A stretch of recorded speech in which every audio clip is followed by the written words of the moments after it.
Welcome. In this video, we're going to go through multi-level bill of materials, BOMs.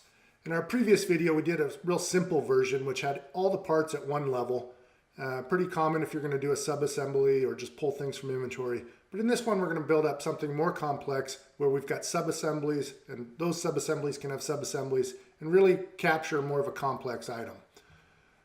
So we're going to go, you can see here our previous bill of materials under Manage BOMs. But we're going to first create our bike. So let's create a real quick new item, whatever part number we want. We don't really know the cost yet. We'll say it's estimated 100. And this is our mountain bike XL. And it's a finished good. We plan on selling this, and it's each. This is what we're going to create our bill of material from, or attach it to, pardon me. So we've got our item. We're not purchasing this. We could definitely purchase it if we were using a contract assembler, but we're going to go ahead and create a bill of material. And this is going to be using sub-assemblies.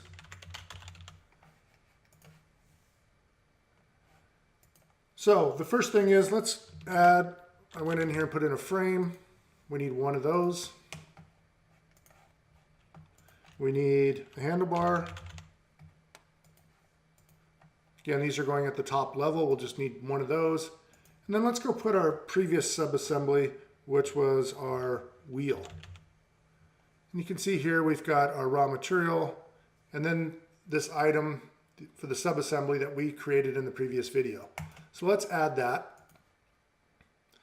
And you can see now it knows there's the potential either taking it from inventory, or we can build this using a sub-assembly. If we leave it on inventory, it's just going to be the top level item put onto the bill of material. If we use another BOM, it's going to create the sub-assembly. And in an ideal world, you're going to start from the bottom and work up to the finished good. You can always add, change, delete, but it's just pretty handy if you're working from CAD or a price or a list of from your design phase. Just start from creating the items, and then you can build them together, working from the bottom to your finished good. So in this case, let's go ahead and put 2 wheels on here. And we're going to build it using our previous BOM. And now you can see here, our bill of materials complete. We've got our frame and our handlebar, and now we added this sub-assembly using BOM number 1. So if we had multiple bill of materials, you can pick which bill of material you want for this item. Could have another sub-assembly. But now you can see we've broken down our costs using the standard cost. All these are real-time. They're going to roll up into our mag wheel to give us really accurate costs. Again, you can add, delete, and down here we've got our complete labor cost, even from the sub-assemblies. And let's go ahead and update our plan cost.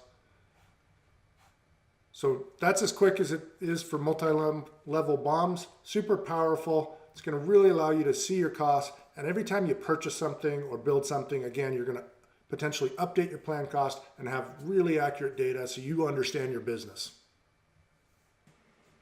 We hope you found this video helpful. If you have any questions or want to create an account for your business, just go to marginSHARK.com. Thank you.